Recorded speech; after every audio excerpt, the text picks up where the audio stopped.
Bonjour et bienvenue pour un nouvel épisode du podcast des 4 piliers où l'on parle de sommeil, de nutrition, de santé physique et de santé mentale et comment améliorer ses habitudes pour être en meilleure santé basée sur la science et l'expérience. Je suis Baptiste Tasson et je suis un étudiant pour la vie qui partage les choses que j'apprends concernant la santé pour en faire bénéficier le plus grand nombre gratuitement et rapidement. Aujourd'hui, nous allons aborder le sujet de la nutrition et du bodybuilding et pourquoi un régime carnivore peut s'avérer très efficace dans cette situation. Dans une série de 2 épisodes, commençons donc par celui-ci. Tout d'abord, regardons un peu l'historique des bodybuilders carnivores. Au cours de l'histoire, vous le savez, le bodybuilding ou le culturisme en français, ça fait quand même pas mal de temps que ça existe, ça fait plusieurs décennies que ça existe et ça a notamment été, rendu célèbre et voilà, c'est devenu quelque chose de suivi, vers la fin des années 70 avec bien sûr, Arnold Schwarzenegger et notamment son film, Pumping, Iron. Il faut savoir quand même que le culturisme, ou le bodybuilding, on va dire bodybuilding dans cet épisode, ça existe, ça existait avant ça bien sûr et d'ailleurs, Arnold Schwarzenegger avait gagné, déjà plusieurs fois le Monsieur, Olympia, avant ce film-là. Donc, un petit historique, de bodybuilders qui sont carnivores. Certains, enfin la plupart sont soit, enfin ils sont retraités en fait. La plupart sont retraités il y en a un seul qui est encore bodybuilder et qui fait encore des compétitions actuellement. Et son nom c'est Jonathan Griffith, donc Grifiths. Donc lui, il s'est mis au bodybuilding comme tout le monde, heu et enfin comme tout le monde, comme tous ceux qui veulent s'y mettre. Il mangeait des glucides et cetera, hein. Il faisait la chose classique qu'on entend, dire qui est optimale pour, le bodybuilding et puis, en fait, il a souffert de nombreuses conditions, et notamment d'un problème au dos. Il était au fond du gouffre et cetera. Et puis, il a découvert le régime carnivore, il est passé à un régime carnivore et sa vie s'est grandement améliorée, à la fois d'un point de vue, de santé, hein. Son problème au dos, a été beaucoup moins un problème, même si, ça a continué un peu de l'handicaper, malheureusement pour lui. Mais, ça a permis vraiment de soulager ce problème-là et puis, en plus, le fait d'être passé en carnivore lui a permis, hem et bien, d'avoir une meilleure expérience, à la salle, un meilleur entraînement et de développer un meilleur physique que quand, il utilisait des glucides. Il a même assez récemment d'ailleurs, remporté une compétition, de bodybuilding. Alors il me semble que c'est en Angleterre qu'il évolue. Et il a remporté donc, une compétition de bodybuilding face donc à d'autres athlètes qui ne sont pas forcément, des carnivores et donc ça prouve que, le régime carnivore, il peut marcher et il peut vous permettre de gagner des compétitions de bodybuilding ou de culturisme, hem et que vous n'avez pas forcément, de, mettre des glucides dans votre corps. Maintenant, on va donc revenir sur, d'autres, bodybuilders, dont je ne connais pas forcément, l'histoire, mais dont, j'ai pu écouter, plusieurs épisodes, de podcasts dans lesquels ou d'émissions dans lesquelles ils sont passés et ont fait part de leur expérience. Notamment, par exemple, Kevin Stock, qui, est un médecin, il me semble, heu et à côté de son activité médicale, il a fait du bodybuilding, en suivant un régime carnivore. On a également, Richard Smith et Robert Sykes, hem, qui ont été donc des bodybuilders et qui ont suivi un régime carnivore. Du côté des professionnels et de ceux qui sont allés loin, qui ont fait des compétitions euh, comme Monsieur Olympia, qui est le Graal finalement du culturisme, hein. S'il y a bien un trophée que tous les bodybuilders rêvent de gagner, c'est le trophée du Monsieur Olympia. Donc, pour se qualifier pour le Monsieur Olympia, il faut évidemment être très bon et puis il faut être professionnel, il faut avoir sa carte de professionnel et évoluer dans le circuit professionnel de culturisme. Et on a Cocorico dans les années 70, en même temps que Arnold Schwarzenegger, un Français qui s'appelle Serge Nubret. Et eh bien, ce bon vieux Serge, il suivait un régime majoritairement carnivore. Et sincèrement, il avait un physique, je vous laisse le soin d'aller voir des photos de son physique dans les années 70. Franchement, il avait un physique qui aurait pu lui permettre de battre Arnold Schwarzenegger au Monsieur Olympia. Il me semble d'ailleurs qu'il a même fait un podium euh, à Monsieur Olympia. Et donc, quelle était la particularité de ce Serge Nubret? Eh bien, c'est qu'il mangeait entre 2,7 et 3,6 kilos de viande de cheval par jour. Oui, oui. Hem, Ces chiffres à virgule, qui semblent arbitraires, c'est parce que, j'ai pu lire dans de nombreux articles et entendre dans de nombreuses conversations, qui étaient en anglais donc, que Serge Nubret mangeait entre 6 et 8 livres de viande, donc des pounds en anglais et donc entre 6 et 8 pounds, hem, de viande de cheval, ça fait entre 2,7 et 3,6 kilos de viande de cheval par jour, ce qui est absolument colossal. Mais bon, dans les années 70, peut-être que la viande de cheval coûtait, je sais pas, 5 euros le kilo ou 3 euros le kilo. Donc peut-être que ses repas, enfin ses journées lui revenaient à moins de 10 euros la journée, peut-être. C'était une autre époque. Donc ce Serge Nubret, il a un physique, enfin il avait un physique à son prime dans les années 70 qui était absolument magnifique. Voilà, sincèrement, il avait, comme je l'ai dit, un physique capable de battre celui d'Arnold Schwarzenegger. Et puis un peu plus tôt encore, on avait Vince Gironda. hem, et Vince Gironda, lui, par contre, il était vraiment à 95 voire 99% carnivore.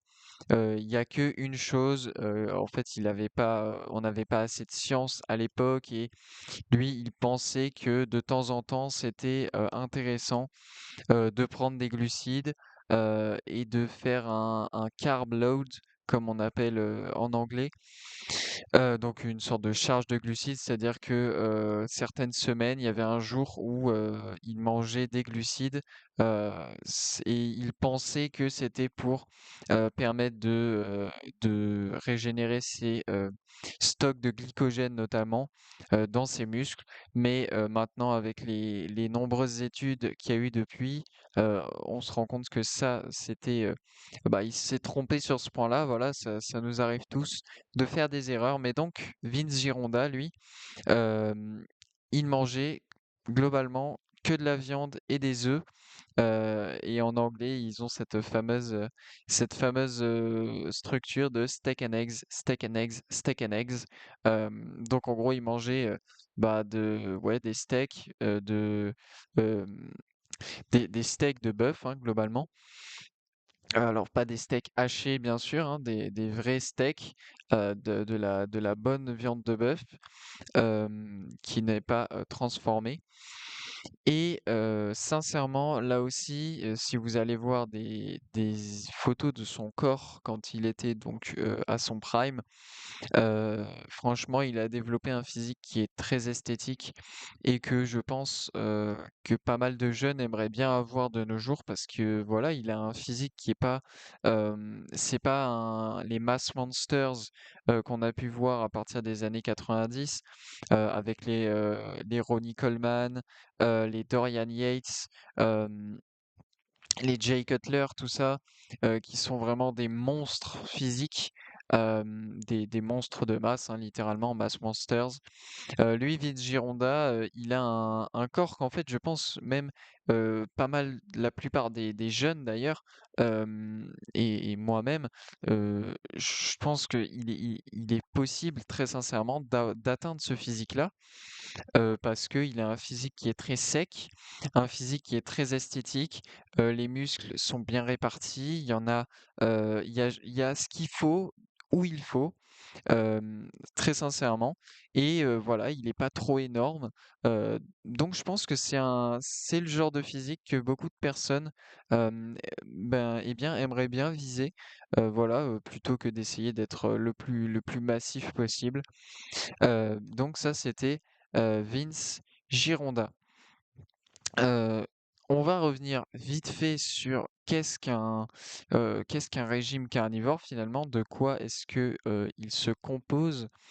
Et donc, globalement, vous l'avez compris, un régime carnivore, ça va être, eh bien, tout type de nourriture qui, vient, et provient de sources animales, donc, heu, que ce soit de la viande, que ce soit du poisson, que ce soit des œufs, que ce soit des produits laitiers comme le beurre, le fromage, le lait entier, hem et puis, aussi toutes les graisses donc animales, hein, pour faire cuire, ses œufs, pour faire cuire sa viande et son poisson. Si les viandes sont pas assez grasses et cetera, vous pouvez utiliser par exemple du suie de bœuf, à la place du beurre. Donc c'est concrètement de la graisse de bœuf, hein. Voilà, donc les graisses animales. Donc un régime carnivore, c'est composé de, beaucoup de protéines et beaucoup de graisses. C'est riche en protéines et en graisses donc. Hem, voilà pour le régime carnivore.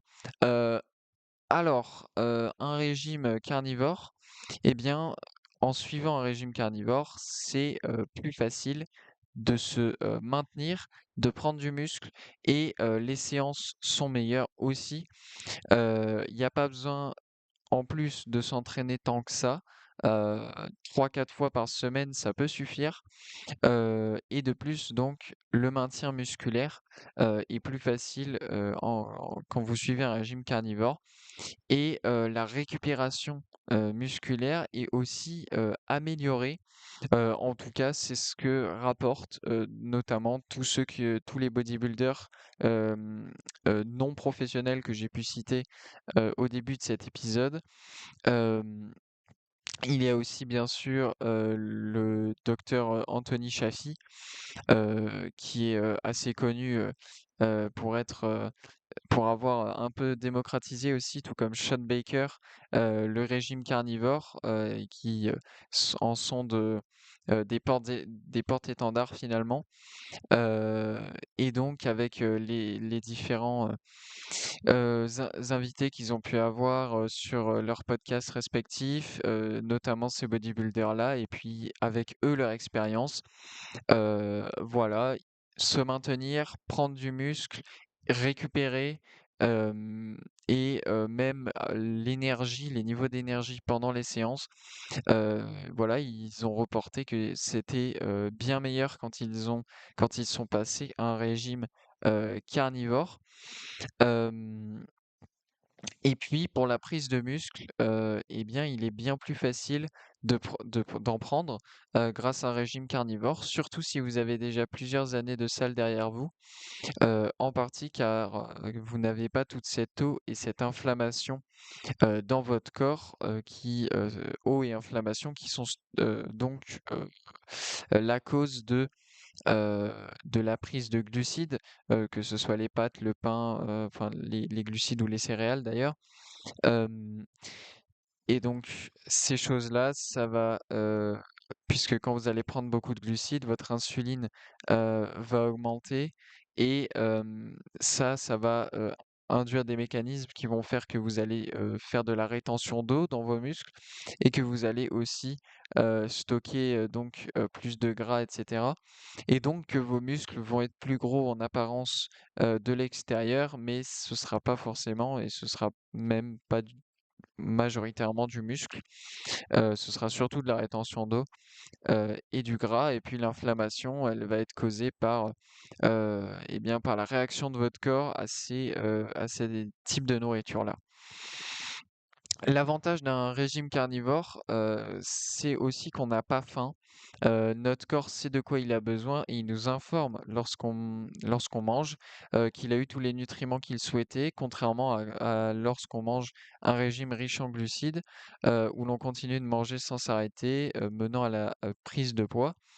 Heu, En outre, en suivant un régime carnivore, la digestion, elle est grandement améliorée également et ce régime, il produit moins de déchets, car vous mangez des choses dont votre corps a vraiment besoin et qu'il sait exploiter et par conséquent, eh bien, il y a des moments où vous irez moins aux toilettes, pour faire notamment la grosse commission, que lorsque vous mangez des glucides, des fibres et cetera.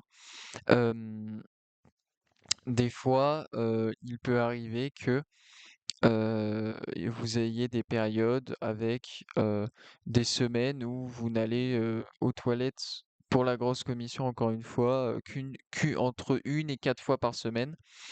Cependant, il est vrai aussi que, heu, ça aussi, en fait, ça règle aussi et des fois, bah, vous allez aller une fois par jour aux toilettes, mais vous n'irez qu'une seule fois avec, des selles qui sont, parfaitement, hem, qui sont ni trop dures, ni trop molles, hem et qui sont, pile, optimales finalement. Et vous n'irez qu'une fois parce que moi j'ai le souvenir et je le constate aussi, et bien avec les membres de ma famille avec qui je peux vivre de temps en temps et qui eux mangent des fibres, des glucides et cetera. Et je constate que, c'est pas une fois, mais souvent ils y vont 2 fois et des fois même 3 fois par jour, pour aller faire la grosse commission. Heu et ça pour moi, en fait, c'est pas un mécanisme, qui est, ben, d'un point de vue évolutif, c'est pas très, optimal tout simplement parce que ça veut dire que vous sollicitez énormément vos intestins, que vous sollicitez énormément toute cette partie-là de votre corps, parce qu'en la sollicitant 2 à 3 fois par jour, pour moi, c'est pas un signe que vous êtes en bonne santé, que vous avez une bonne santé intestinale. C'est plutôt, que vous mangez trop de choses, vous consommez trop de choses, qui produisent des déchets qui ne sont pas utilisés. Hem, C'est-à-dire que, la plus énormément enfin une grande partie de ce que vous consommez, ça veut dire que ce n'est pas, utilisé par votre corps et que ça s'est donc transformé en déchets. Donc, si vous allez plus de 2 fois par jour en moyenne, ou même 2 fois par jour en moyenne, aux toilettes pour faire la grosse commission, il est possible quand même que, bah, vous mangiez des choses, heu, qui ne soient pas adaptées, finalement au corps humain et que, tout simplement, vous produisiez un peu trop de déchets parce que, bah, encore une fois, vous prenez pas des choses dont votre corps a vraiment besoin. Puisque si on regarde, hein, l'anatomie, du corps humain et ça vous l'avez tous, vu, à l'école, heu, l'intestin grêle et le gros intestin, vous l'avez tous vu. L'intestin grêle, il est très long, le gros intestin est beaucoup plus court et surtout, il est beaucoup plus court, par rapport à quoi? Par rapport à enfin, quelle est la comparaison qu'on peut faire? Eh bien, on peut faire la comparaison avec les autres, mammifères, avec nos cousins lointains que sont, les singes ou les gorilles. Et donc, quand on regarde leur système digestif, on se rend compte que leur gros intestin est bien plus gros que leur intestin grêle, bien plus long que le nôtre. Et ça, c'est pour une raison très simple, c'est que ces espèces-là mangent énormément de fibres euh, et beaucoup de plantes finalement. Et donc, eh bien, elles ont besoin d'un système digestif qui leur permette justement de pouvoir traiter toutes ces fibres et de pouvoir récupérer un maximum de nutriments. C'est l'histoire de la biodisponibilité en fait d'une nourriture, hein. Heu et donc, chez eux, chez ces espèces-là, le gros intestin est plus long, que chez nous, justement pour pouvoir, extraire le maximum de nutriments, de vitamines, de ce qu'ils mangent. Contrairement à l'être humain donc qui, n'a pas un système digestif qui est adapté réellement à extraire le maximum de nutriments et de, vitamines, des fibres notamment. Ce qui conduit donc, eh bien, à ce que les fibres, elles passent dans notre corps et globalement, elles sont éliminées. Donc oui, vous allez aller aux toilettes, bien sûr, mais c'est pas tant que les fibres vous déconstipent, c'est surtout que, hem, c'est surtout que les fibres ne sont pas, utilisables par votre corps et que donc ce qui n'est pas utilisable, évidemment, c'est recyclé et c'est envoyé vers l'extérieur parce que le corps n'en a pas besoin. Donc, dans un régime carnivore, vous allez produire moins de déchets et vous pouvez vous attendre à n'aller aux toilettes plus qu'une seule fois par jour, donc c'est-à-dire 2 fois moins que ce que vous pouvez quand vous mangez, des glucides, et des fibres. Et puis aussi, il y a même des périodes où vous pouvez, carrément avoir, quelques jours sans aller complètement aux toilettes. Et puis quand vous y retournez, pour faire votre grosse commission, eh bien, ça passe, tranquillement, c'est ni trop dur ni trop mou et c'est parfait. Hem, Si en revanche, quand vous suivez un régime carnivore, vous constatez que vos selles sont trop liquides ou au contraire qu'elles sont trop dures, ça peut être dû, à la prise de graisse, en termes de proportion, à quel point est-ce que vous mangez des graisses. Si vos selles sont trop liquides, c'est peut-être que vous mangez trop de graisse, hein, peut-être que vous mangez trop de beurre ou trop de suie de bœuf, ou trop de graisse animale, en plus de votre viande qu'il faut un peu réduire. Et au contraire, si vos selles sont trop dures, eh bien, ça veut peut-être dire que vous ne mangez pas assez de graisse, peut-être que vous mangez trop donc de muscles, de viande et pas assez de graisse, animale et donc qu'il faut peut-être augmenter vos quantités. Après, encore une fois, hem, je le rappelle, je ne suis pas, médecin et je vous donne juste les informations que je peux, trouver, sur internet, que je peux regrouper, et recouper avec toutes les autres et encore une fois, nous sommes nos propres cobayes.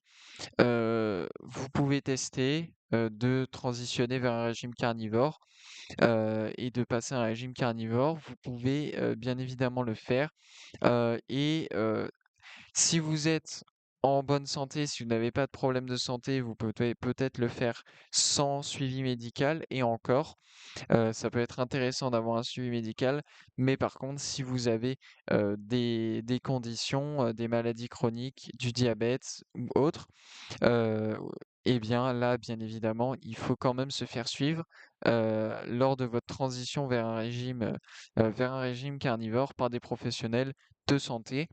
Voilà, moi je suis mon propre cobaye, je fais mes expériences sur les 4 piliers de la santé et je partage à la fois mes expériences et tout ce que je peux apprendre, donc sur ce podcast des 4 piliers. Ensuite, quand on suit un régime, carnivore, c'est aussi plus simple de faire les courses, étant donné le peu d'ingrédients, qu'il y a dans ce régime. Et il vous sera plus facile et plus rapide aussi de cuisiner, hem, tout simplement parce que, vous pouvez, en une demi heure avoir fini de cuisiner vos repas, en faisant, cuire de la viande, dans une poêle, puis ensuite, vous pouvez faire cuire des œufs. dans la même poêle ou même dans une autre poêle en même temps que la viande et ça vous fait gagner encore plus de temps. Et donc la cuisson de la viande généralement, à la poêle, ça vous prend, un petit quart d'heure à la limite si vous voulez, de la viande qui soit, heu, eh bien à point, voire bien cuite. Mais si en plus vous préférez la viande saignante, voire bleue, bah, vous avez quasiment pas de temps de cuisson, heu, pour votre viande et ça c'est, je dirais parfait. Et puis, il y a pas le casse-tête de, voilà, de faire des recettes dans tous les sens, de cuisiner, de devoir faire des mélanges. Vous pouvez bien sûr aussi utiliser un four pour faire cuire, par exemple, des rôtis, ou pour faire cuire du poulet de temps en temps, et cetera. Même si le poulet, c'est quand même pas la viande avec le plus de nutriments, hein, c'est pas celle qui a la meilleure, enfin, elle a une bonne, biodisponibilité, c'est-à-dire que, vous allez absorber, votre corps va absorber très facilement, les, différents nutriments, et vitamines qui sont présentes, mais c'est pas celle qui est le plus dense en nutriments en, et en vitamines, mais après, encore une fois, c'est intéressant et même moi je le fais souvent, c'est varier le type de viande que vous mangez, bien sûr. Ça peut être intéressant, voilà, de temps en temps de manger du poulet et puis de manger le poulet, bien sûr, avec la peau, puisque, c'est là qu'on va avoir la majorité de notre gras avec cette viande-là. Hem Puisque tout le reste, c'est surtout, du muscle, pur et dur avec, très, très peu de graisse. Donc, les temps de cuisson, sont pas très longs, hein, même pour les œufs, c'est pas long. De faire une omelette, ça prend 5 minutes. Si vous faites des œufs à la coque, ou si vous faites le plus long, ce sont des œufs durs. Les œufs durs, ça vous prend 10 minutes. Donc, la cuisine, c'est pas un gros casse-tête. C'est pas très compliqué, il faut une poêle, une cuillère en bois pour éviter d'abîmer la poêle bien sûr, potentiellement une casserole si vous voulez faire des œufs durs, ou d'autres types d'œufs, comme ça. I peut-être un bol ou quoi, mais franchement en plus en termes d'ustensiles, vous avez pas besoin de 50 trucs. Et puis surtout voilà, quand vous allez faire les courses, ça prend 2 secondes. Vous rentrez dans le magasin, dans le supermarché, vous allez dans le rayon viande, vous prenez, ce dont vous avez besoin, par exemple, pour, la semaine. Ensuite, vous allez dans le rayon crèmerie et vous allez prendre du beurre ou alors, vous allez carrément enfin, vous prenez de la graisse animale et surtout pas de la graisse, des graisses végétales bien sûr. Et puis, ensuite vous allez dans le rayon des œufs, vous allez prendre des œufs et puis c'est terminé. Ça prend sincèrement, je pense que, heu, là quand j'étais en prépa, quand j'allais faire les courses en supermarché, heu, je pense que je mettais un quart d'heure et il y a même des fois entre un quart d'heure entre sortir de mon appartement, me rendre dans la grande surface et revenir dans mon appartement. Ou je mettais entre un quart d'heure et 20 minutes quand il y avait pas de monde à la caisse. Voilà, il y a même des fois où je passais plus de temps, à attendre à la caisse que, le temps que j'avais passé dans le supermarché. Après, l'idéal quand même, c'est potentiellement d'aller dans une boucherie, hem et puis d'aller dans une ferme, ou peut-être donc pour les œufs, aller dans une ferme, mais peut-être aussi pour la viande d'ailleurs et sinon aller dans une boucherie pour la viande. Je pense que c'est le mieux parce que c'est là qu'on aura de la viande de meilleure qualité, je pense qu'en supermarché notamment et puis surtout, c'est pour, bien évidemment, le bien-être animal. C'est pas parce que je suis en régime carnivore que, j'en ai rien à faire du bien-être animal. Bien sûr que je ne cautionne pas du tout, la production industrielle de viande ou d'œufs d'ailleurs. C'est pas du tout, j'ai pas envie de promouvoir ça.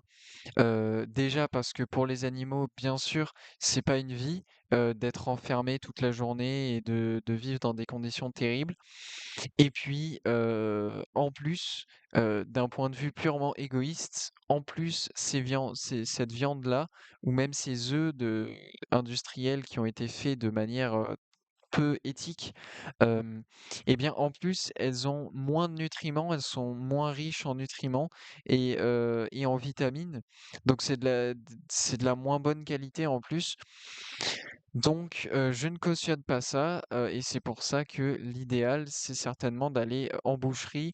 C'est certainement de prendre, d'acheter de la viande de porc, de la viande de bœuf, de la viande enfin du poulet aussi, mais qui ont été élevés en plein air, qui ont été nourris avec ce qui est adapté à leur espèce aussi et pas, nourris avec des médicaments et avec des nourritures qui ne sont pas adaptées à leur espèce et qui sont juste faites pour les engraisser. Hem, voilà, c'est prendre des animaux qui ont été élevés en plein air, globalement pour les œufs, pour la viande. Alors oui, ça coûte plus cher, bien sûr, mais heu, mais encore une fois, ce n'est pas parce que je suis en carnivore que je n'ai aucun respect pour les animaux. Je les respecte grandement car ce sont eux qui me nourrissent globalement et je suis très reconnaissant qu'il y ait des éleveurs justement qui me permettent de pouvoir acheter des œufs, de la viande, du beurre et de pouvoir me nourrir au quotidien.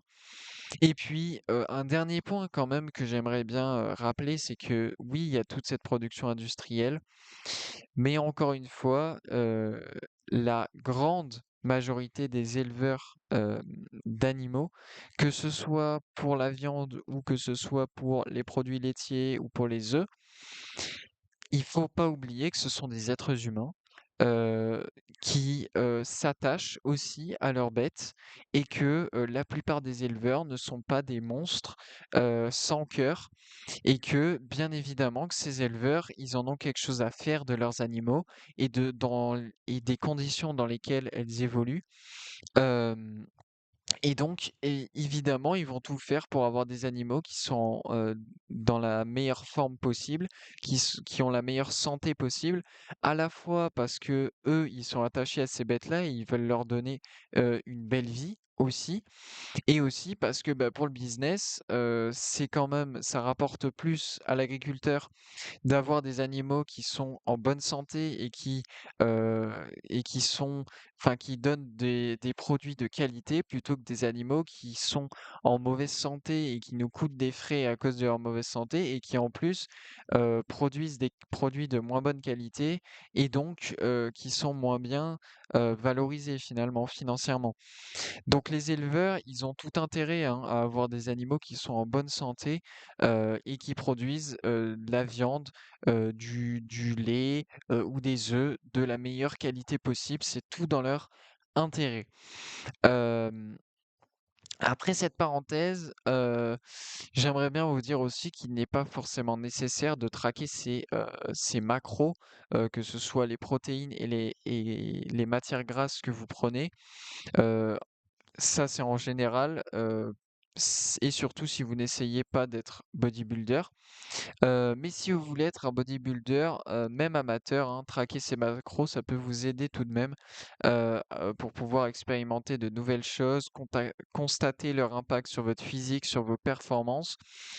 Hem, mais de toute façon, comme je l'ai déjà évoqué, votre corps, il est capable de vous dire, quand il a eu ce dont il avait besoin. Donc il y a normalement, quand vous suivez un régime carnivore, c'est généralement pas nécessaire de traquer, combien de calories vous prenez, combien de protéines vous avez mangé, combien de graisses vous avez mangé et surtout si vous voulez pas, faire du bodybuilding et des compétitions, et que vous voulez pas optimiser au maximum, tout ce que vous prenez. C'est pas nécessaire parce que votre corps va vous le dire en fait, notamment avec, le goût de la nourriture que vous allez avoir dans la bouche. Au plus vous allez avancer dans votre repas, au moins la nourriture va avoir de goût, et ça, c'est un mécanisme qui est fait justement pour pas que vous ne mangiez plus que ce que vous avez besoin. Hem, donc ça, c'est quelque chose qu'il faut réapprendre à faire quand on transitionne vers un régime carnivore. Parce que, quand on mange des glucides et cetera, en fait, ça va bloquer justement, l'hormone qui était responsable de, justement faire diminuer le goût au fur et à mesure, qui s'appelle la leptine, et cette leptine, c'est elle qui envoie le signal à votre cerveau comme quoi, OK, on a eu tout ce qu'il nous fallait, on n'a plus envie de manger, et donc il faut le signaler au goût. Sauf que quand vous mangez des glucides, ça fait augmenter votre insuline et l'insuline bloque la leptine. Donc, bah, vous pouvez continuer à manger, même si vous avez, l'estomac plein, et même si vous avez potentiellement eu ce dont vous avez, déjà besoin. Ce qui peut amener donc à de la prise de poids, heu, et à du stockage de graisse et cetera. Et comme je l'ai mentionné, j'ai parlé de calories, mais les calories concrètement ça sert à rien. Ça a pas de réalité concrète. Hem Et par exemple, le bodybuilder Jonathan Griffiths, lui, il a réussi à perdre près de 10 kilogrammes, sans changer son apport calorifique, simplement en ajustant le ratio, protéines sur matière grasse. Donc ça, c'est évidemment, une perte de poids pour un bodybuilder. Ça peut être, l'objectif pour, la phase de sèche, bien sûr, pour être plus sec, et pour avoir, des muscles, une meilleure définition de tous nos muscles finalement. Heu, mais globalement, les calories, ça sert pas à grand-chose, et surtout, toutes les calories ne se valent pas. Évidemment, et ça pourtant on nous le dit pas et surtout dans l'industrie du bodybuilding, il y a énormément influenceurs que j'ai pu suivre moi, quand j'ai commencé à aller à la salle, hem, quand j'étais au lycée. Ces influenceurs, je les écoutais bien sûr et voilà, ils disaient: «Tant que, vos macros sont, respectés, vous pouvez manger n'importe quoi». Heu donc en gros, tant que vous avez suffisamment de protéines, suffisamment de gras et suffisamment de, glucides, vous pouvez manger, McDo, de la junk food autant que vous voulez, et il y a aucun problème. Vous pouvez manger plein, plein, plein de sucre, plein de desserts si vous voulez, tant que vous, atteignez vos macros, ça passe. Ça, c'est le discours qui est donné et qui continue à être donné malheureusement dans cette industrie. Mais c'est un discours qui est extrêmement destructeur pour le corps, bien évidemment, et qui surtout n'a aucun sens en fait, parce que bah, on l'a vu, il y a énormément enfin il y a pas mal de bodybuilders qui ont réussi à se forger des physiques sans forcément compter leurs calories et simplement en mangeant ce dont leur corps avait besoin. Et voilà, les calories ne se valent pas.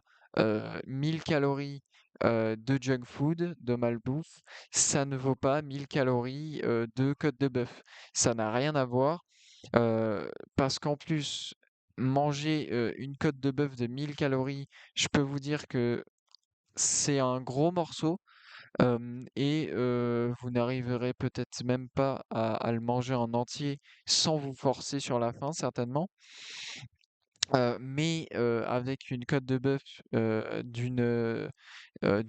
donc d'un bœuf qui a été élevé en plein air et cetera, de la meilleure qualité possible, vous allez avoir tous les nutriments, essentiels, tous les acides aminés essentiels, hem pour votre corps, les vitamines aussi, avec seulement 1000 calories, alors qu'avec, par exemple, 1000 calories de fast-food, avec des burgers ou des pizzas et cetera, heu, vous allez avoir qu'une fraction de ces, nutriments, et puis il y en a même certains que vous n'aurez tout simplement pas du tout parce qu'ils sont pas disponibles, heu, dans, dans ce que vous avez mangé. Et puis surtout, au bout de 1000 calories de viande, vous êtes calé, très sincèrement. Vous n'avez plus faim, la satiété est très présente, contrairement à quand vous mangez, 1000 calories de burgers ou voilà, de fast-food, on va dire, bah, en fait, vous pouvez en manger 1000 ou 2000 autres derrière dans le même repas, parce qu'au bout des 1000 premières calories, bah, vous les avez quasiment pas senties passer et ça passe. Donc, hem, c'est quand même, c'est quand même quelque chose, il faut faire attention, attention à ça, toutes les calories ne se valent pas. Ensuite, très souvent, lorsqu'une personne passe un régime carnivore, elle se sent, bien mieux et vient même, à arrêter de prendre, notamment des suppléments hormonaux, voit ses niveaux d'hormones augmenter lors de prise de sang, que ce soit d'ailleurs, un homme ou une femme.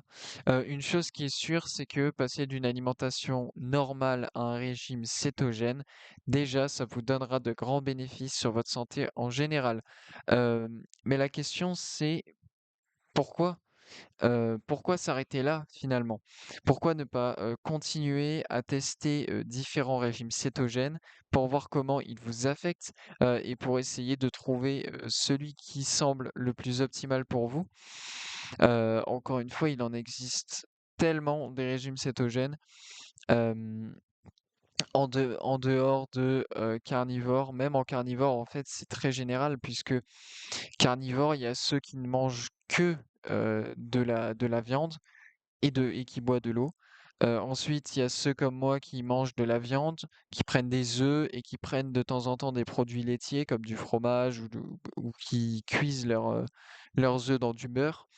Et puis, voilà, il y a ceux qui incluent aussi du poisson et d'autres, choses de source animale, hein, avec du lait et cetera. Bref, il y a plein de régimes, carnivores et rien qu'en carnivore, voilà, il y en a plusieurs. Puis il y a aussi bien sûr tous les régimes cétogènes, qui incluent aussi des plantes ou qui sont entièrement à base de plantes et cetera. Donc la question c'est, en passant d'un régime normal à un régime cétogène, déjà vous allez voir des bénéfices, sur votre santé physique, sur votre santé mentale, sur vos, données biométriques, sur vos niveaux d'hormones et cetera. Hem, mais voilà, pourquoi s'arrêter là et pourquoi ne pas tester? Parce que en fait ça ne vous aurez la réponse vous testez une fois, vous aurez la réponse jusqu'à la fin de votre vie. C'est-à-dire que si vous tentez un régime végétarien, admettons, vous passez un régime normal à un régime végétarien, vous voyez de grands bénéfices, vous vous dites: «OK, est-ce que ce régime cétogène, c'est le plus optimal pour moi?» Et ben, je vais en tester un autre et on va voir. Vous en testez un autre, il s'avère que vous vous sentez encore mieux qu'avec le végétarien, donc vous passez à cet autre. Et puis, heu, quelques mois, après avoir enchaîné sur ce nouveau, régime, vous vous dites: «OK, il y a ce régime, il y a pas mal de gens qui disent, qu'ils ont beaucoup de bénéfices. Je vais le tester, je vais transitionner vers ce régime cétogène-là». Et on va y rester pendant, on va dire, je dirais qu'il faudrait au moins 6 mois pour voir, des bénéfices. Il faut au moins rester 6 mois sur un seul régime alimentaire et rester régulier, bien évidemment. Hem et donc vous faites pendant 6 mois ce nouveau régime. Vous vous rendez compte qu'il n'y a pas vraiment d'amélioration, qu'il y a peut-être même certains points qui se sont un peu dégradés. Donc vous revenez au régime d'avant. Pendant 6 mois, vous vous réadaptez et puis ensuite vous rechangez et cetera. Et en fait, c'est une perpétuelle, c'est tout simplement de perpétuelles expériences et aller chercher quel régime cétogène est optimal pour vous, sachant que la réponse sur ça, généralement, ça va être un régime cétogène qui inclut pas mal, si c'est pas, les 3 quarts au moins du régime cétogène constitué de nourriture qui proviennent de sources animales. Je pense que pour la majorité des gens, ça va être un régime qui va être, hem, pas loin du régime optimal. Voilà, un régime qui, à 80 même, in est constitué de sources de nourriture d'origine animale et puis le reste, ça peut être, des plantes, des suppléments et cetera.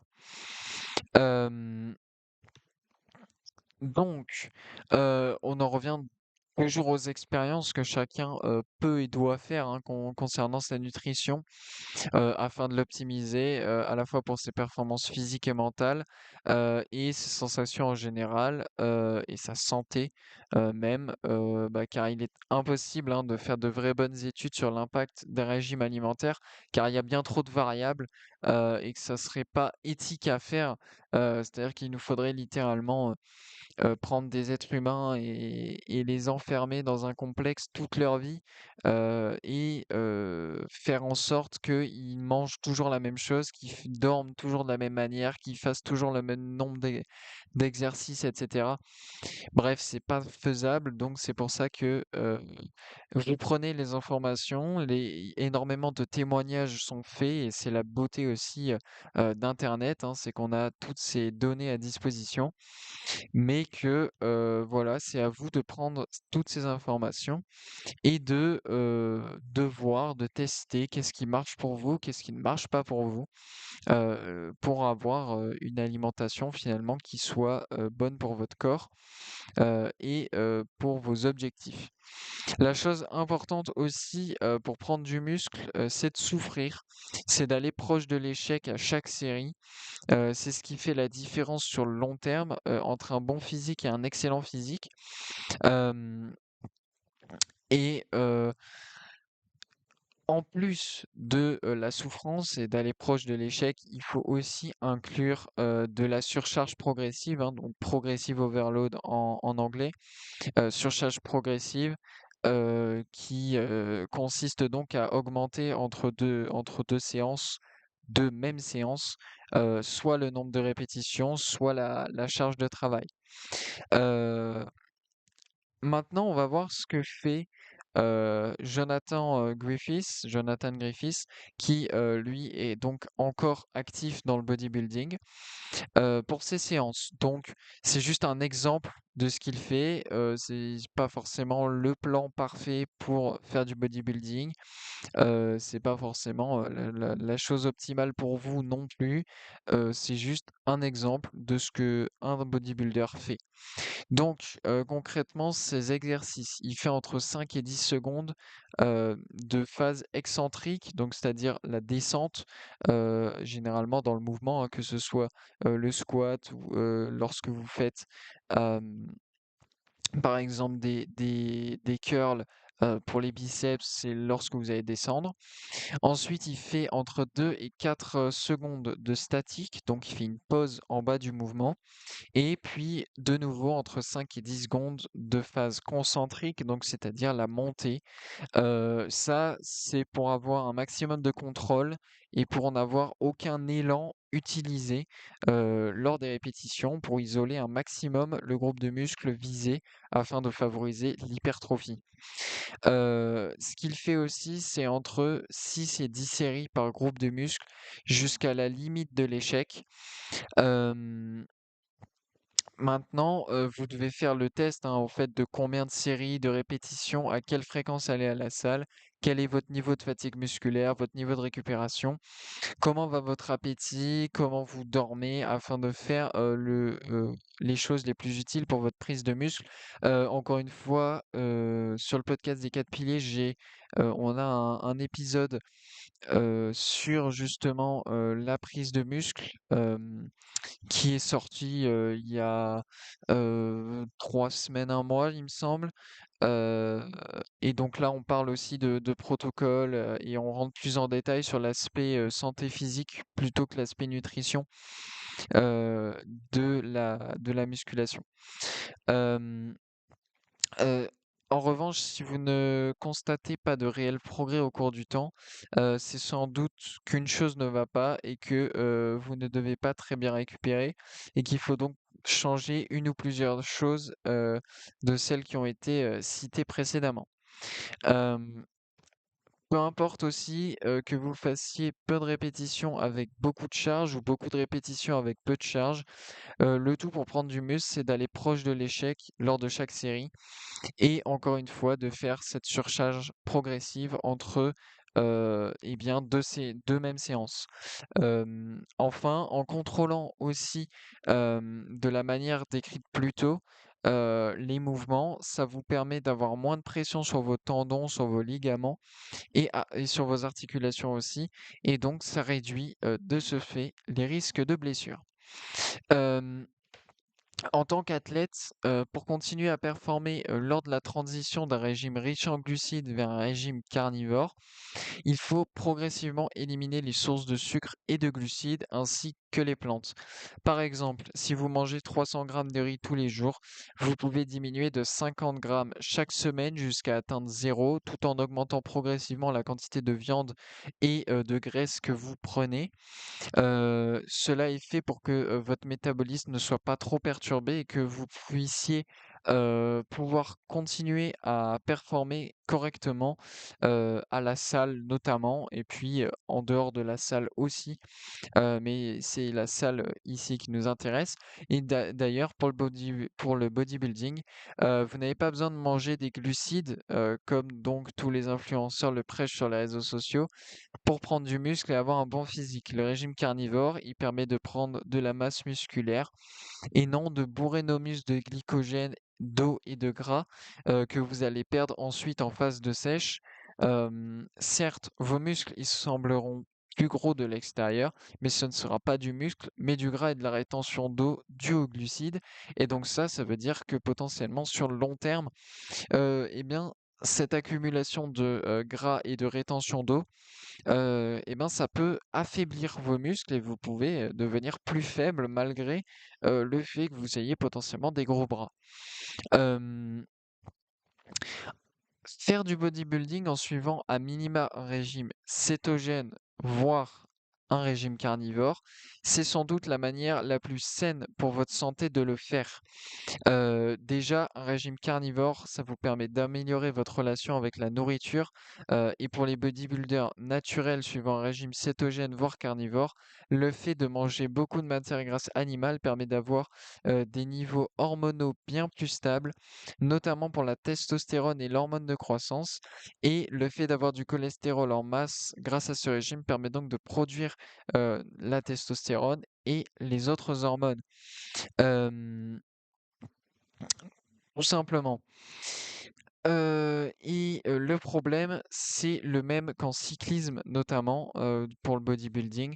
Ça fait des décennies qu'on nous répète qu'il faut absolument manger un régime riche en, protéines et en glucides et pauvre en matières grasses pour performer, ce qui est faux quand on regarde les résultats des athlètes suivant un régime, cétogène, Heu, que ce soit en cyclisme, que ce soit en endurance, en course à pied avec, athlètes en régime cétogène, qui ont remporté des championnats du monde d'Ironman, qui ont remporté des courses, des ultramarathons et cetera.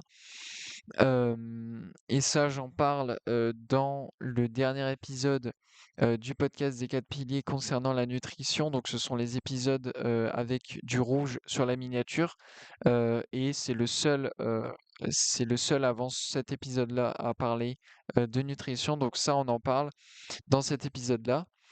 Hem Le bodybuilder, Robert Sykes dont on a parlé au début de l'épisode, il a trouvé que ses niveaux de testostérone diminuaient beaucoup moins lors de la phase de sèche en vue de préparer une compétition, lorsqu'il s'est mis à suivre un régime cétogène, ce qui est meilleur pour la santé, des athlètes en général, hein, parce que donc lors de la phase de sèche, de nombreux bodybuilders, qui mangent beaucoup de glucides et cetera, vont voir leur niveau d'hormones énormément, diminuer et ça, vous vous rendez bien compte qu'avec plusieurs, compétitions dans l'année, et plusieurs passages sur la scène dans l'année, ça veut dire qu'il y a plusieurs fois dans l'année où les niveaux d'hormones, ils vont d'un coup augmenter, puis d'un coup diminuer, puis d'un coup augmenter, puis d'un coup diminuer.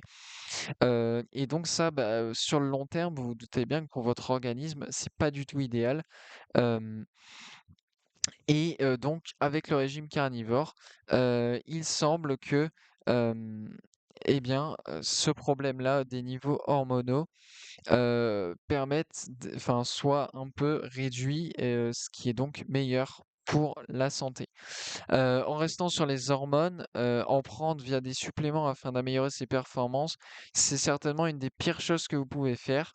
Car certes, sur le court terme, vous allez avoir des bénéfices, mais sur le long terme, cela va complètement perturber vos niveaux d'hormones et vous rendre la vie très difficile.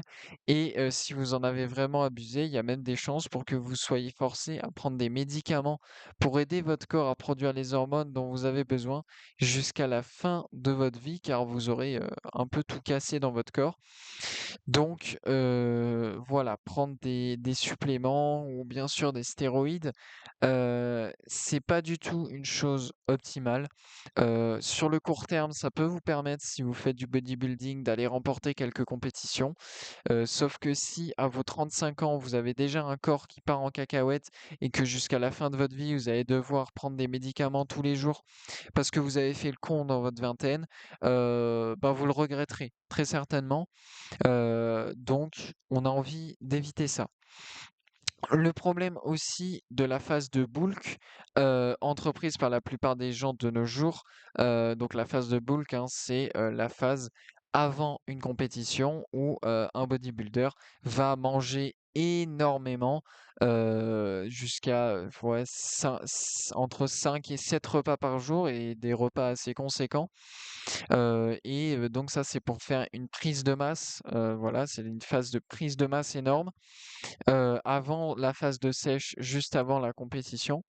Donc le problème de cette phase de bulk, c'est qu'en général, ça implique de manger des tonnes de glucides pour atteindre les macros et les calories qui sont un énorme bullshit encore une fois.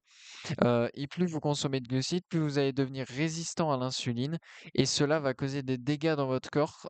Et par exemple, ça peut causer, ça peut contribuer, pardon, à l'hypertension qui, comme vous le savez, n'est pas idéal d'un point de vue santé. Et de plus, les glucides, ça cause de l'inflammation dans votre corps et l'inflammation, ça cause de sérieux problèmes de santé, surtout si elle est présente sur le long terme. Ça peut causer des maladies telles que le cancer ou des maladies auto-immunes. Donc, encore une fois, certes, faire ce genre de phase de bulk, et ça peut, voilà, ça peut vous permettre d'avoir un beau physique et de gagner des compétitions quand vous êtes jeune, mais ça peut raccourcir votre durée de vie, notamment avec la fluctuation des niveaux d'hormones. euh, et puis aussi avec donc cette inflammation qui peut vous amener à développer des maladies qui vont peut-être vous être fatales. Lorsque vous suivez un régime carnivore, c'est très dur, voire impossible de faire un bulk comme lorsque vous mangez des glucides. Et de toute façon, vous n'avez pas besoin en fait de faire ce bulk. euh, Vous n'avez pas besoin de faire de bulk puis de phase de sèche lorsque vous suivez un régime carnivore, car en fait vous construisez directement un physique sec et énorme de muscles et non avec du gras viscéral ou intramusculaire ou de la rétention d'eau. Vous allez directement, eh bien, prendre du muscle et du vrai muscle, et donc vous aurez même pas besoin donc de faire une phase de sèche, vous serez déjà sec naturellement en suivant un régime carnivore et ça, c'est d'autant plus vrai si vous suivez un régime carnivore où vous ne mangez, que de la viande et des œufs notamment. Et un régime carnivore, donc vous évitez peut-être un peu les produits laitiers parce que certains produits laitiers peuvent contenir des glucides, etc. Et donc ça peut vous faire prendre un peu de gras. Euh, et le truc, surtout, c'est que vous ne vous rendez pas compte d'à quel point vous vous sentez mal et d'à quel point vous fonctionnez mal tant que vous n'aurez pas tenté au moins un régime cétogène.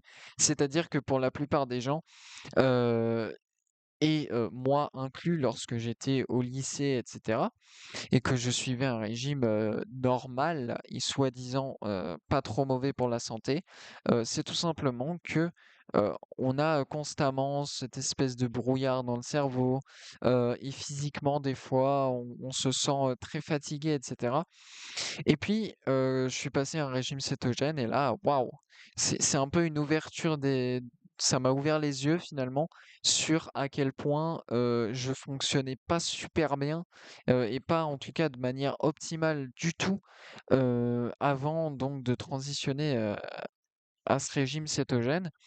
Hem, voilà, en fait, on se rend pas compte d'à quel point les glucides, les céréales, le sucre, les huiles végétales, on se rend pas compte d'à quel point ça fait des dégâts dans notre corps et d'à quel point ça nous fait du mal, tant qu'on ne les a pas enlevés de notre alimentation et qu'on n'est pas passé sur un régime cétogène. Heu et encore une fois, tout est une question de test. Vous commencez par exemple, juste de la viande, de vache, de bœuf et de l'eau. Donc ça, c'est, un régime dit d'élimination, hein, elimination diet. Hem, donc vous commencez et vous mangez que de la viande et vous ne buvez que de l'eau. Puis, au bout de 2 semaines ou un mois, vous pouvez introduire un et un seul nouvel ingrédient, et voir quels effets il a sur votre santé et ainsi de suite. Donc par exemple, ce nouvel ingrédient, ça peut être des œufs, mais pas des œufs et du beurre, juste des œufs. Et puis ensuite, vous pouvez rajouter le beurre et vous regardez quels sont les effets sur votre santé, sur vos performances physiques, et mentales. Et puis en fait, ça vous permet d'éliminer justement hein, cette elimination diet. Ça vous permet de vous rendre compte de quelle nourriture, malheureusement, vous ne, eh bien, ne sont pas optimales pour vous. C'est-à-dire que peut-être vous allez manger de la viande, ok, aucun problème. Vous allez prendre des œufs, aucun problème. Vous allez rajouter le beurre et là, vous allez vous rendre compte qu'il y a une grosse diminution, que vous vous sentez un peu moins bien. Donc ça veut dire que on élimine le beurre. Ensuite, vous repartez sur votre viande et vos œufs, vous réadaptez un peu, et cetera. Paf, vous rajoutez un élément, peut-être, disons des brocolis, parce que vous avez entendu que il y avait un certain composant dans les brocolis, hein, qui fait partie des légumineuses, qui permet d'éliminer et de détoxifier un peu votre corps avec les microplastiques. Vous décidez de prendre des brocolis. Vous vous rendez compte qu'il n'y a pas d'impact majeur sur votre corps. OK, vous gardez les brocolis et vous faites ça ainsi de suite et en fait, vous pouvez faire une liste qui est, bah, universelle. Pourquoi est-ce que votre corps changerait, au cours du temps ses préférences? Ça veut dire qu'en fait, vous testez une fois et une seule et vous savez si, oui ou non, les brocolis vous font du mal ou non, et vous savez si vous pouvez les consommer ou non. Et pareil pour tous les autres aliments que vous allez tester.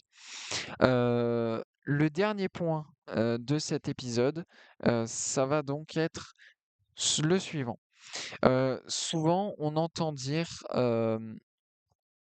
Heu, souvent on entend, des personnes dire que les gens en surpoids, et en mauvaise santé sont dans cette situation car elles sont feignantes, parce qu'elles font pas de sport.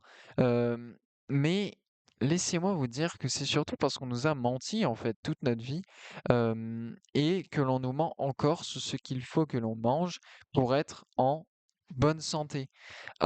Et de ce fait, eh ben, en fait, c'est pas vraiment de la faute de ces personnes, si elles ont ces problèmes, heu, car elles pensent qu'elles mangent sainement, car elles mangent peu de viande, peu de graisse animale, beaucoup de fruits, beaucoup de plantes, hem et alors même qu'en fait, c'est l'opposé, hein, qu'il faudrait faire, et à cause de ces fausses recommandations, les gens sont malades, en mauvaise santé et souffrent tant mentalement que physiquement. Et ça, c'est un peu, révoltant, bien sûr. Alors après, il y a ceux qui tendent le bâton pour se faire battre.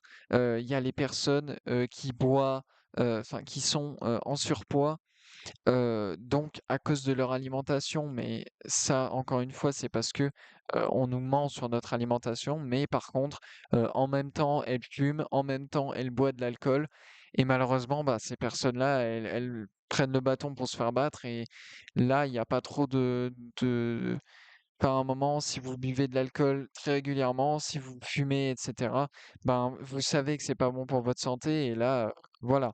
Mais côté nourriture, par contre, eh bien, c'est juste que on nous a menti toute notre vie, on nous dit qu'il faut qu'on mange des choses et que certaines choses ne sont pas si mauvaises que ça pour notre santé alors qu'elles le sont, et que d'autres choses sont très mauvaises pour notre santé alors qu'elles ne le sont pas, comme la viande rouge. Donc ça, c'est un peu révoltant et ça fait souffrir les gens. Hem, mais bon, les données sont quand même là, pour nous montrer, que quelque chose ne va pas, car la population, mondiale, elle consomme, moins de viande, et de produits, qui viennent de sources animales. La population mondiale consomme plus de fruits et de légumes, plus de graisses végétales, plus de céréales et pourtant, eh bien, les taux d'obésité, de maladies cardiovasculaires, de dépression, de maladies auto-immunes, de cancer, tout ça, ça augmente sans s'arrêter, alors que la plupart des gens suivent les recommandations et mangent entre guillemets sainement. Euh, En tout cas, ils pensent bien évidemment manger pas trop mal et assez sainement. Euh, mais bon, les données, ça nous indique donc que de plus en plus de gens sont malades malgré ça. Donc il y a un énorme problème, hein, bien évidemment, dans la manière dont on mange, et c'est pour ça que tant de personnes disent se sentir mieux simplement en passant, ne serait-ce qu'un régime cétogène, voire carrément un régime carnivore. Euh, je ne sais pas si vous avez remarqué d'ailleurs, mais les seuls animaux qui ont les mêmes maladies que les humains et les mêmes problèmes de santé que les humains, ce sont ni plus ni moins que les animaux domestiques qui mangent des tonnes de céréales et de glucides avec leurs croquettes, alors que ce sont des carnivores, par exemple les chiens et les chats. Les chiens et les chats, on le sait, ce sont des espèces carnivores et pourtant énormément de croquettes. Alors, j'ai l'impression que c'est en train de changer et que pas mal de marques de croquettes réintroduisent de plus en plus beaucoup de viande dans leurs croquettes. Mais les croquettes de mauvaise qualité, c'est souvent des céréales et ce sont souvent des glucides. Exactement les mêmes choses qu'on donne aux êtres humains. Et comme par hasard, eh bien, les chats et les chiens, ils ont des cancers. Les chats et les chiens, ils ont de l'obésité. Ils ont des maladies auto-immunes. Et ce sont les seuls autres animaux qui ont ces conditions-là avec les humains. Euh, les animaux, les animaux sauvages qui mangent le régime adapté à leur espèce, ils n'ont pas ce genre de maladie et de problème. Hem, Vous ne verrez pas, par exemple, un koala obèse, bien que les koalas, ils passent leur journée à manger des feuilles, d'eucalyptus, et à dormir. Hem, Simplement parce qu'il mange ce dont son corps a vraiment besoin et ce qui est optimal pour lui. Donc, un koala, c'est très feignant, ça bouge quasiment pas et ça mange, et pourtant donc c'est assez sédentaire et au final, bah, vous ne croiserez pas de koalas dans la nature qui sont obèses. Hem, donc hem, ça montre que quand même, il y a certainement un problème avec notre alimentation et que cette alimentation équilibrée, qu'on prône, qui est prônée par toutes les institutions et cetera, ben, en fait, c'est pas forcément et c'est pas nécessairement ce qui est optimal parce que encore une fois, aucune espèce dans le règne animal n'a une alimentation équilibrée. Pourquoi l'être humain dérogerait à la règle? Voilà, la plupart des animaux, ils sont soit carnivores, soit herbivores. Certains, comme les êtres humains, sont en mesure de survivre en étant omnivores, mais pour ce qui est du régime alimentaire, euh, eh bien, optimal pour l'espèce. La plupart des espèces, elles ont un régime très précis et c'est souvent soit que des sources qui viennent des sources végétales qui viennent de plantes, ou soit que des sources animales qui viennent donc d'autres animaux qui sont chassés par ces espèces-là. Et l'être humain étant un animal, c'est pas parce qu'on est doté de raison, et qu'on est l'espèce dominante sur cette planète, qu'il faut croire que, eh bien, on est l'exception à la règle. On a évolué, comme les autres espèces animales grâce à un régime, alimentaire adapté à notre espèce. Donc il y a un régime alimentaire qui est adapté à notre espèce et vu les données que l'on a, il ne semble pas que ce régime alimentaire soit constitué d'huile végétale, soit constitué de nourriture industrielle, de glucides, de céréales. Et il semblerait même que ce régime optimal ne soit que très peu composé de plantes. Voilà, très peu, comme finalement à l'époque des chasseurs-cueilleurs qui mangeaient 99% du temps de la viande et de temps en temps certaines plantes quand c'était des plantes comestibles qui ne les tuaient pas. Voilà, ce premier épisode donc touche à sa fin concernant donc la nutrition et le bodybuilding.